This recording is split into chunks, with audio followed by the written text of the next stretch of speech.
लाखो विद्यार्थ्यांच्या भविष्यासाठी सलग 17 दिवस सोनम वांगचुक उपोषण करत मरणाच्या दारात आहेत. पण सरकारचे त्यांच्याकडे लक्ष नाही. नेमकं काय घडलं?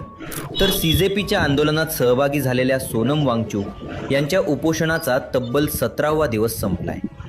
नीट परीक्षा घोटाळ्याविरोधात आणि विद्यार्थ्यांना न्याय मिळवण्यासाठी ते या लढ्यात सामील झालेले. सलग 17 दिवस अन्न न घेतल्यामुळे सोनम वांगचुक यांचं वजन तब्बल 8 किलोनं कमी झालं आहे. त्यांची तब्येत खूप बिघडली आहे, पण अजूनही सरकारचा एकही माणूस त्यांची साधी विचारपूस करायलाही गेला नाही. हे तेच सोनम वांगचुक आहे ज्यांनी एक आर्टिफिशियल ग्लेशियर बनवून लडाखमध्ये पाण्याची समस्या सॉल्व्ह केली. माती आणि सनलाईटपासून घरं बनवली, जेणेकरून थंड ठिकाणी घरं आतून गरम राहतील. 50,000 सैनिकांसाठी विना फॉसिल फ्युएलचे हीटेड टेंट्स बनवले, जेणेकरून त्यांना बॉर्डरवर थंडी वाजणार. एवढं सगळं करूनसुद्धा त्यांच्याकडे सरकार अशा परिस्थितीत लक्ष देत नाही आहे.